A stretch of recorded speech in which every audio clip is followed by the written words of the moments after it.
Buonasera a tutti, ciao ragazzi.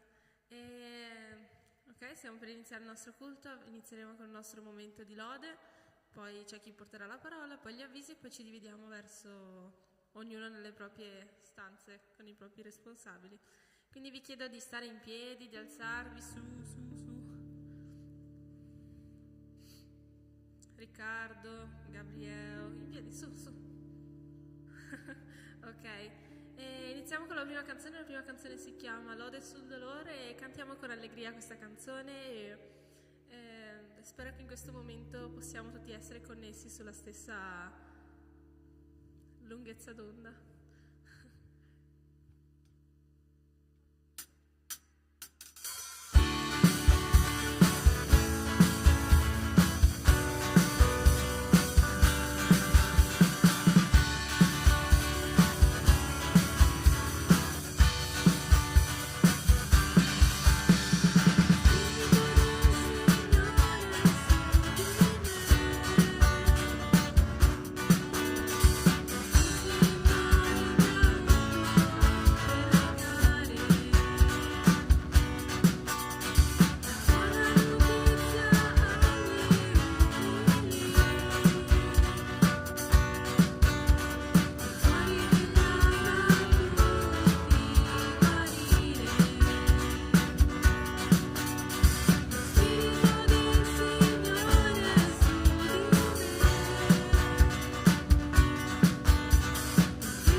La prossima canzone sarà La benedizione e quando stavo leggendo questo testo e pensando cosa potei dirvi in questo momento mi è venuto in mente il Salmo 9 a 10 che dice: Il Signore sarà un rifugio sicuro per l'oppresso, un rifugio sicuro in tempo d'angoscia.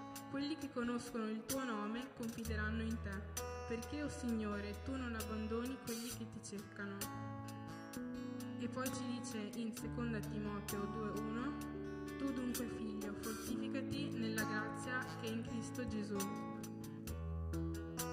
A me questi salmi mi hanno proprio parlato e mi piacciono molto, perché Dio ci assicura che in Lui troviamo rifugio, in Lui possiamo sentirci protetti e senza paura, e anche durante i momenti difficili sappiamo che possiamo comunque sorpassarli e arrivarne fuori, perché Dio ci dà l'appoggio e Dio è sempre con noi.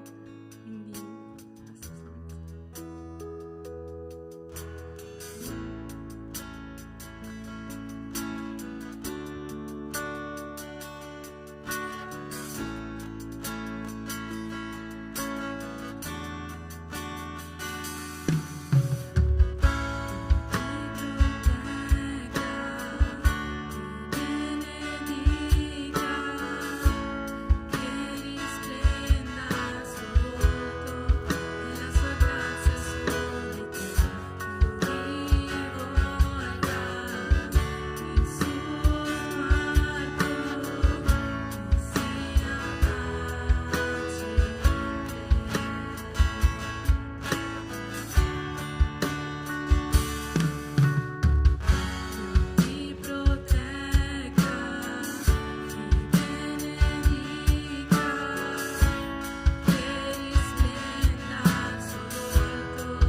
La prossima canzone è La tua chiesa canta e per questo vorrei leggere Giovanni 6 da 28 al 29. Essi dunque dissero: che dobbiamo fare per compiere le opere di Dio? Gesù rispose loro: questa è l'opera di Dio, che crediate in colui che ci ha mandato. A volte noi possiamo pensare che per arrivare a Cristo, per conoscerlo meglio, può essere una cosa molto complicata o difficile da fare, da iniziare, però come abbiamo appena letto, Gesù ci dice: credete in me e abbiate fiducia. Quindi vorrei che entriamo in questo prossimo canto pensando a questo, che Dio è il Re, che Dio è l'unico ed è potente e ci sta sempre vicino.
Possiamo adesso tutti chiudere gli occhi e entrare in preghiera. Grazie Signore per questa giornata, grazie per questa sera, grazie per averci radunati tutti insieme qui per lodare Te, per ringraziare Te sempre, perché Tu sei il Re, Tu sei il Dio della nostra vita, delle nostre famiglie, del nostro cuore. Grazie Dio per chi ci guarda anche e vorrei ringraziarti perché tu governi la nostra vita, tu ci proteggi, tu vegli sempre su noi, anche quando ci sono momenti difficili, Dio, basta che veniamo a cercare te, diciamo Gesù, tu sei lì per noi. Vorrei pregare che questa sera possiamo tutti aprire il nostro cuore a te, invitarti, volerti ricevere, volere conoscere più di te. E Signore, manda il tuo Spirito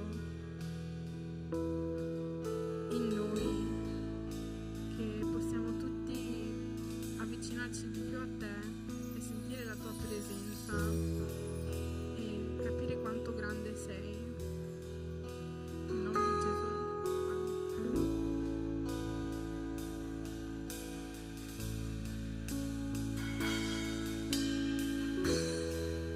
Non c'è nulla che sia pari a te, non c'è nulla che dia la speranza viva, la presenza tua.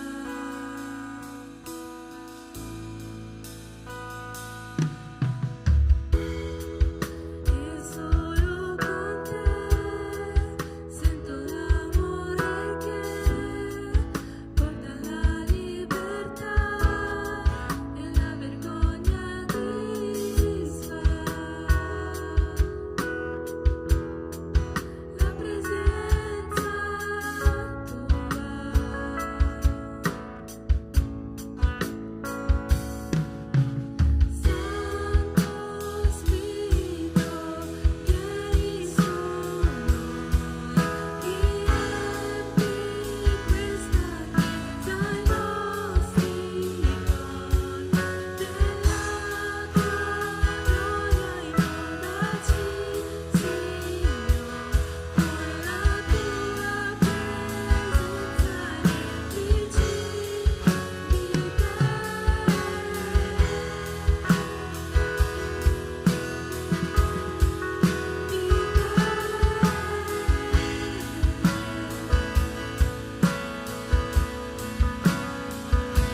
Signore, grazie per questa serata, ti ringrazio per averci radunati tutti qui oggi, come ha pregato prima Beatrice, e ti chiedo che tu possa usare la persona che porterà il messaggio, ti chiedo che tu possa usarla, che tu possa parlare attraverso di lei ai nostri cuori, Signore, e ti ringrazio per questo momento prezioso che ci hai dato questa sera, come ogni sabato, Padre. Amen.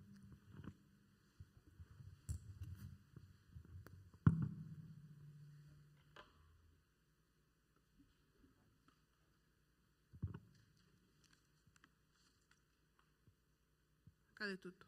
Prima di tutto vorrei chiedere per alzata di mano chi ha portato la Bibbia. Soltanto un brainstorming qua. 1, 2 persone alzate, solo 2 persone alzate, 3 persone alzate. 3 persone alzate, ragazzi, vorrei dire. Guarda, si spera. Non ho dato nessuna slide per vedere là davanti, lassù. Però avrò bisogno delle persone che hanno la Bibbia, che adesso me la sventolano su. Ok, perfetto, grandissimo Leo. Ecco un telefono, perfetto pure. Grande Pastore Alessandro, sei sempre una salvezza, ecco un'altra persona. Ok. Allora, oggi parleremo di un qualcosa molto caro ai genitori, anche caro ai ragazzi, e parleremo della ribellione. Tema scottante, soprattutto dai 13 anni in su, direi anche meno. Allora, una cosa che mi sono appuntata. La ribellione è non sottostare al volere dell'autorità, non voler rispettare le regole che ci sono state imposte da un superiore. Qui, per alzata di mano, chi è adolescente e preadolescente? Voglio vedere tante mani alzate. Ok. Quindi ci giriamo a destra e a sinistra, almeno un adolescente lo vediamo, almeno un adolescente lo conosciamo. Se la persona alla tua destra o alla sinistra non la conosci, ti invito a dire piacere, io sono X, io sono Y.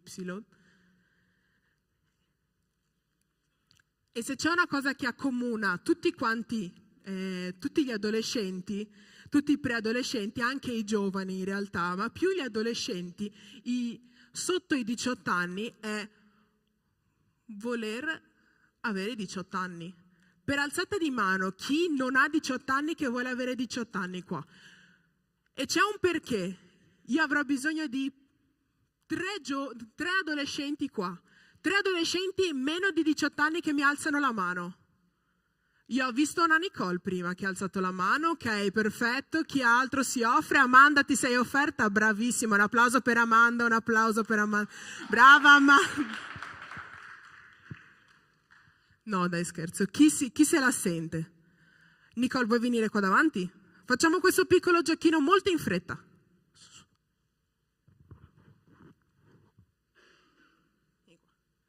Allora, Nicole, tu hai 14 anni. Non ne hai 18 quindi, però vorresti averne 18? Ok. Una cosa che vorresti fare, una cosa anche, non so, un viaggio, un qualcosa che vorresti fare compiuti 18 anni. Avere i miei spazi dalla mia famiglia. Avere un po' più di spazio, essere un pelo più indipendente forse? Ecco, grazie Nicole, un applauso per Nicole. Ok, adesso ho bisogno di un altro adolescente che mi venga qua, altrimenti chiamo io, e mi dica una cosa che vorrebbe fare dopo i 18 anni.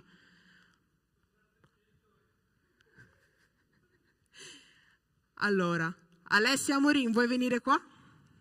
Dai, facciamo un applauso per incoraggiamento per Alessia. Dai.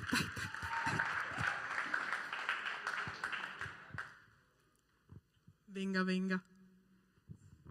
Allora, Alessia Amorin ha quanti anni? 17. Ok, una cosa che vorresti fare compiuti 18 anni. Un tatuaggio. Qui qualcuno dovrà parlare col pastore Alessandro, no scherzo. Vai pure un applauso per Alessia. Ok. E qui una terza persona, magari anche un ragazzo, se qualcuno vuole venire qua, altrimenti chiamo io. Magari uno con la felpa blu, che ha gli occhiali, che sta parlando adesso. Un applauso per Gabriel. Applauso di incoraggiamento, perché lo vedo un po' così. Sì. Allora, tu hai 12 anni. 12 anni. Una cosa che vorresti fare dopo i 18? Quello che mi capita, vivere la mia vita. Questo ragazzo è pericoloso. Ok, un applauso per Gabriel. Ok. Quando avrò 18 anni voglio fare tutto quello che lega questa cosa, tutto quello che lega gli adolescenti, da quello che si è potuto vedere, è tanto di libertà, voglio fare questo, voglio fare quell'altro. Io, quando ho superato i 18, una cosa che mi è piaciuta, abbastanza di questa era dei 18, era uscire prima da scuola. Quei classici 5 minuti prima che il professore non è vero adolescenti, che vi fa rimanere quei 5 minuti, ma prof, ma sono soltanto 2 minuti, 1 minuto, ma ci fa uscire prima, tutti quanti se lo sanno. No ragazzi, no, se vi succede qualcosa là fuori, la responsabilità delle vostre azioni è mia, non va bene. E la prima cosa che ho notato, appena compiuti i 18 anni, è che, finita la lezione, anche 10 minuti prima, ragazzi, potevo andare via. E mi si è aperto un mondo con questo, ma anche altre cose. Questa per citarne una. Un altro esempio di magari una persona che è sopra di voi. Adesso abbiamo citato il professore che vi fa aspettare 5 minuti prima. Io non vedo tutti quanti qui collaboratori di quest'estate, questo inverno, che abbiamo fatto il winter? Sì, ok. Ragazzi, com'è che facevamo winter camp, ragazzi? Ci sarà il winter camp?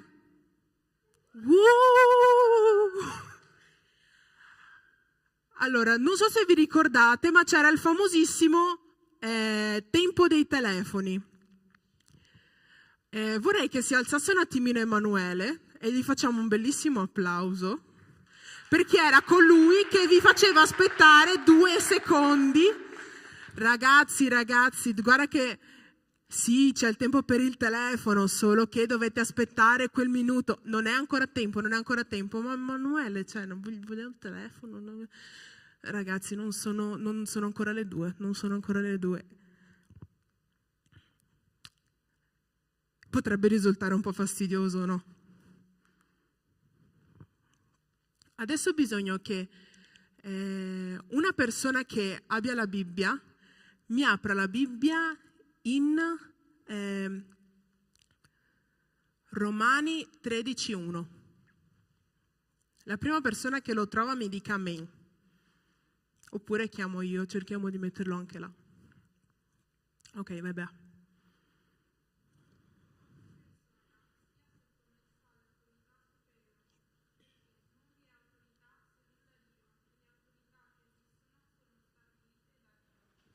Ok. E qui, leggendo questa cosa, potrebbe essere naturale un po' chiedervi: ma se ogni autorità è istituita da Dio, perché a volte le autorità sbagliano?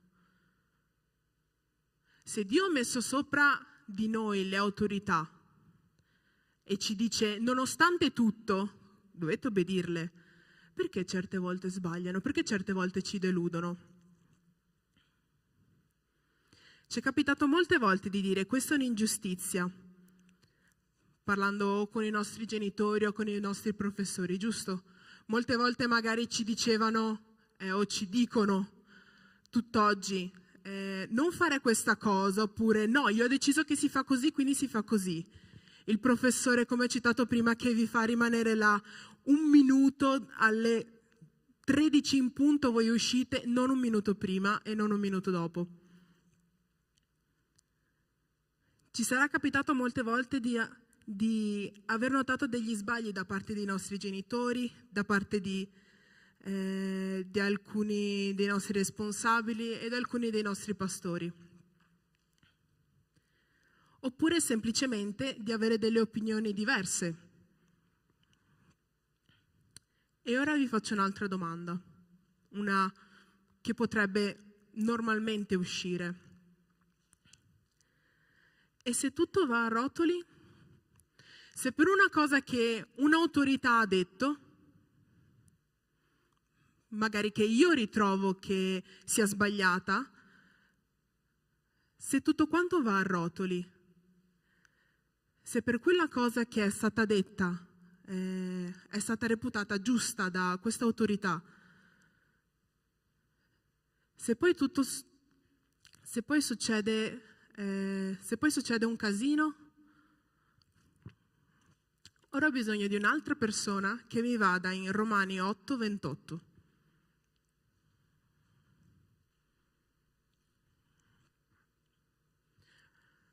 Vai Riccardo, forte, forte e chiaro.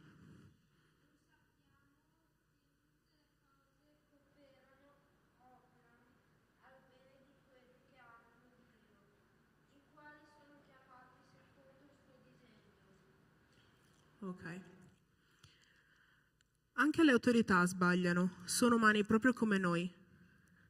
Ma, nonostante tutto, e qui voglio un ma, nonostante tutto in coro, tipo Rubens che fa 1, 2, 3. Ma, nonostante tutto, possiamo fare questa cosa? 1, 2, 3. Ma, nonostante tutto, nonostante tutto, nonostante i loro sbagli, possiamo star certi che tutto coopera per il nostro bene.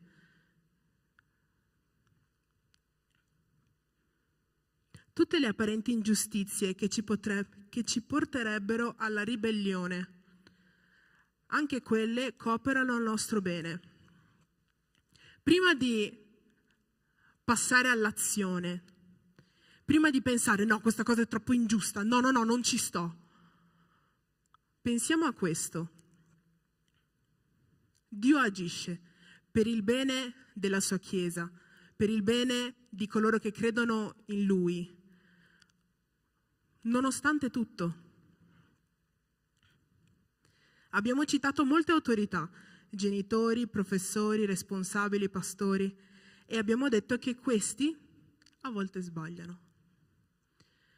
E nonostante tutto, al 99% delle volte dobbiamo rispettare questa autorità, ma al 99% delle volte ciò significa che c'è una volta in cui non possiamo anche non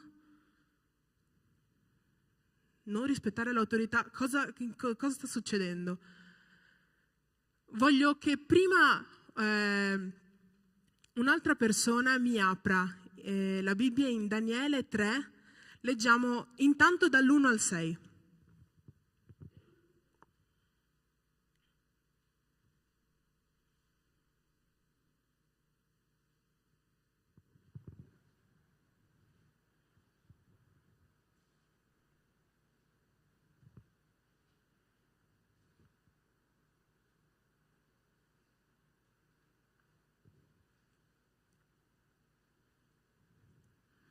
Emanuele, puoi leggere?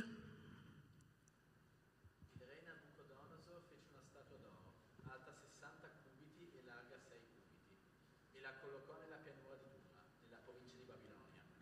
Poi il re Nabucodonosor fece convocare i satrapi, i prefetti, i governatori, i consiglieri, i tesorieri, i giureconsulti, i magistrati e tutte le autorità delle province perché venissero all'inaugurazione della statua che egli aveva fatto erigere. Allora i satrapi, i prefetti, i governatori, i consiglieri, i tesorieri, i giureconsulti, i magistrati e tutte le autorità delle province vennero all'inaugurazione della statua che il re Nabucodonosor aveva fatto erigere. Tutti stavano in piedi davanti alla statua eretta da Nabucodonosor.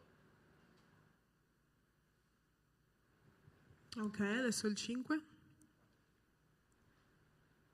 Nel momento in cui udrete il suono del corno, del flauto, della cetra, della lira, del salterio, della zampogna e di ogni specie di strumenti, vi inchinerete e adorerete la statua d'oro che il re Nabucodonosor ha fatto erigere. Ok, 6. Chi non si inchina per adorare sarà immediatamente gettato in una fornace ardente. Ok. Ora ci sono da leggere un altro paio di versetti e chiedo a Medea se riesce a leggermi adesso dal 12 fino al 18.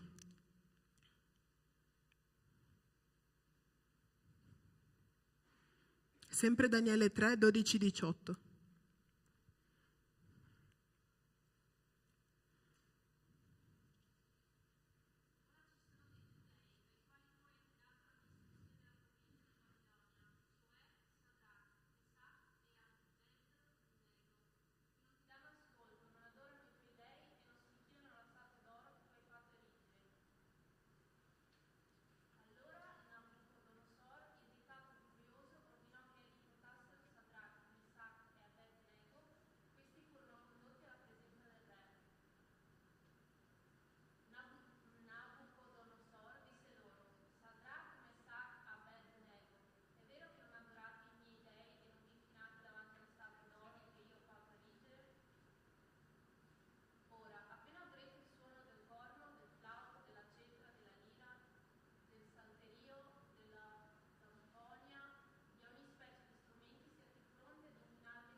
Ok. C'è un altro versetto, un ultimo versetto in realtà, credo sia l'ultimo, è l'ultimo, che voglio che voi sentiate. Credo più o meno che avete già sentito questa storia. Questa storia è stata parlata già in chiesa abbastanza volte. In Daniele 3,23 dice così: e quei 3 uomini, Sadrach, Mesach e Abednego, caddero legati in mezzo alla fornace del fuoco ardente. Ultimi 5 versetti. La persona che ha in mano la Bibbia e che può leggerli, mi alzi la mano.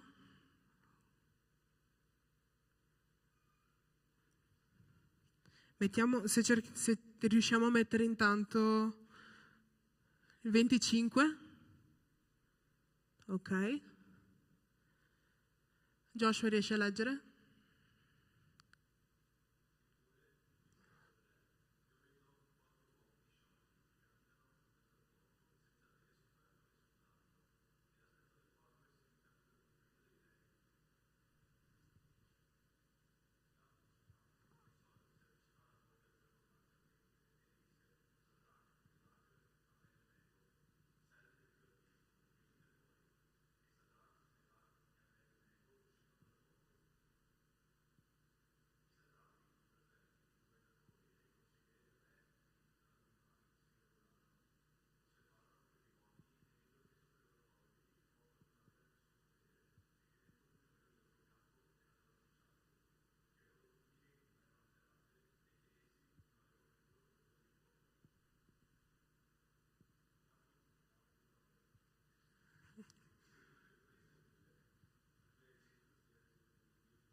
Ok. Il re Nabucodonosor era un re, un'autorità che, come abbiamo visto, ha dato un comandamento che andava in disaccordo con quello che Dio dice. Inchinatevi davanti alla mia statua, veneratemi come un Dio. E anche qui abbiamo visto che, anche se Sadrach, Mesach e Abednego erano stati ammessi a morte, Dio li ha protetti. E come dice lì dove abbiamo appena letto, Daniele 3,30, allora il re fece prosperare Sadrach, Mesach e Abednego nella provincia di Babilonia. Noi siamo sotto l'autorità di Dio. È nostro dovere opporci alle autorità, ma solo se queste entrano in disaccordo con quello che dice Dio. E vi dirò di più, molte volte Dio è l'autorità della quale è più difficile, tra molte virgolette, seguire le regole, perché loro potevano semplicemente dire: ah, ok, noi ci inchiniamo, perché altrimenti moriamo, nel senso. I professori cos'è che vi dicono? Di rimanere 5 minuti in più a lezione, in più. E magari i vostri genitori vi dicono: pulisci la stanza. Lì loro sarebbero dovuti morire.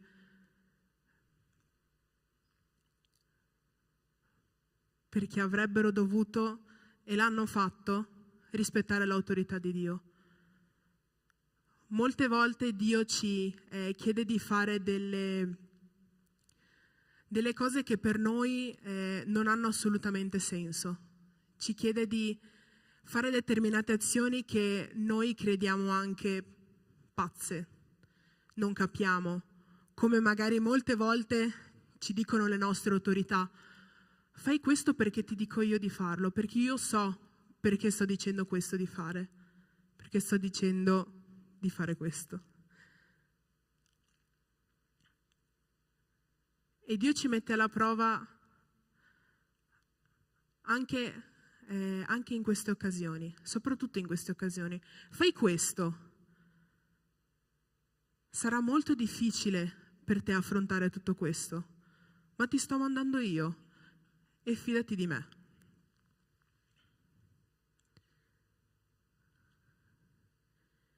Dio li ha protetti perché hanno obbedito a Lui, perché non si sono ribellati alla sua volontà. E con questo vorrei concludere con una preghiera, ricordando quello di cui abbiamo appena parlato. Invito intanto il gruppo di lode, così cantiamo l'ultimo canto. Vi chiedo di chiudere i vostri occhi per iniziare il momento di preghiera. Signore, ti ringrazio perché nonostante tutto tu ci ricordi sempre come dobbiamo agire. Molte volte le autorità ci deludono, molte volte le autorità non pensano come noi pensiamo, ma sappiamo che è un nostro dovere rispettare l'autorità, anche se molte volte non vorremmo ascoltarle, molte volte vanno in disaccordo con quello che noi vogliamo fare. E solo che noi sappiamo che è giusto. E noi ti chiediamo, Padre, di darci la sapienza per rispettare queste autorità, Padre, per non soltanto rispettarle ma amarle, perché portano sulle loro spalle un peso molto grande, Padre. E io chiedo di dare a questi giovani e a questi adulti, tutte le persone che sono qua, ti chiedo di darle forza, Padre, che loro possano affrontare tutto quello che gli si palesa davanti, Padre. Ti chiedo che loro possano seguire te come autorità, Padre, anche se, come abbiamo visto, nella Bibbia, c'è questo esempio, ci sono tanti altri esempi. Molte volte quello che tu ci chiedi di fare, Padre, sembra impossibile ai nostri occhi. Sembra che potrebbe finire tutto quanto male, Padre. Sembra che ne possa uscire qualcosa che ci può danneggiare, Padre. Ma noi sappiamo che ora noi sappiamo che nonostante tutto tu sarai al nostro fianco, Padre. Come abbiamo letto nella Bibbia, Sadrach, Mesach e Abednego sono stati legati, messi nella fornace, Padre. E le persone da fuori hanno visto Sadrach, Mesach e Abednego, sì, ma che stavano camminando assieme a una quarta persona.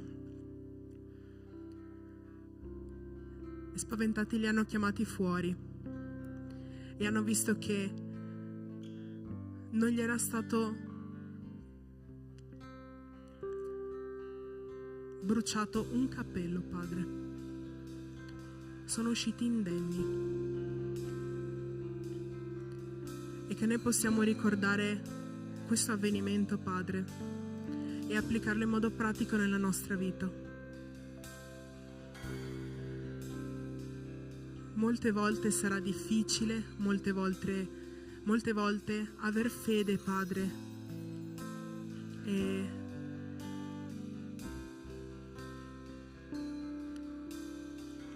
molte volte sarà difficile non cadere nella ribellione. Molte volte sarà difficile non fare di testa nostra. E io ti chiedo, Padre, di dar forza alle persone che sono qui in questa sera, alle persone che ci stanno guardando, Padre, dalla live.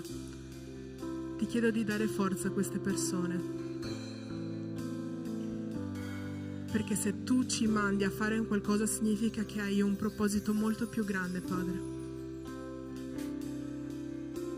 E ti ringrazio, Padre, perché noi non siamo da soli che camminiamo su questa fornace, Padre, ma abbiamo te a fianco, che farai sì che nulla ci possa far male, Padre. Ti ringrazio e ti chiedo tutto questo nel nome di Cristo Gesù. Amen. Alziamoci in piedi per lodare il nostro Signore.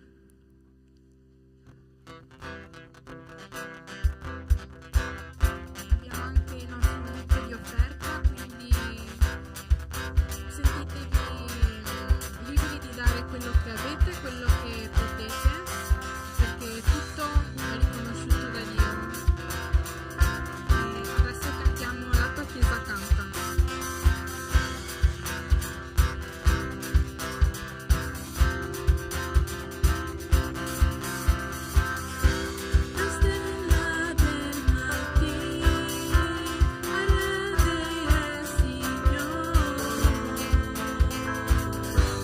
La lode va a Lui.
grazie per chi ha potuto dare. Benedici loro e la loro famiglia, grazie comunque Dio per tutti. E vorrei pregare che questi soldi, questa offerta possano andare verso i tuoi piani che hai per questa chiesa, che hai per noi, Dio. Vorrei pregare che tu li possa benedire e che possano sempre andare verso il tuo regno. E grazie Dio, nel nome di Gesù, amen.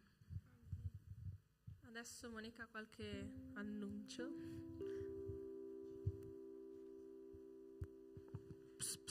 Ok. Allora, soltanto un paio di annunci. Scorso martedì, cioè di questa settimana, abbiamo riniziato con il corso di teologia qua a Treviso. Prossima settimana si terrà a Conegliano e quella dopo ancora si terrà di nuovo qua. E un altro annuncio,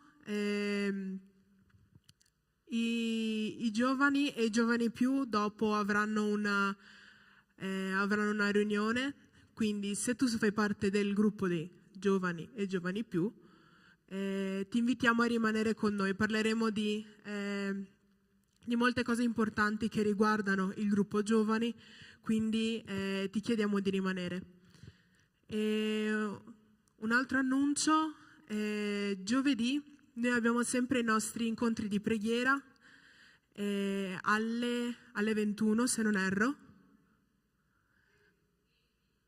alle 20 in chiesa. Invece adolescenti abbiamo su Discord alle 21 sempre i nostri incontri di preghiera, quindi se tu sei via, se tu non puoi venire qui in chiesa, sappi che puoi partecipare anche alla riunione di preghiera anche tramite Discord. Se non sai come utilizzare l'applicazione, se non l'hai mai utilizzata, se vuoi saperne di più, puoi chiedere in realtà a qualsiasi giovane, puoi chiedere a me, puoi chiedere a Emanuele, puoi chiedere a Joshua, che chiedo di alzare la mano. Ecco. E ti spiegheremo come funziona Discord. È un po' complicato all'inizio, però è abbastanza capibile. E credo non ci siano più annunci. Vi chiedo di fare una preghiera adesso per concludere, dopo ci divideremo nelle nostre stanze.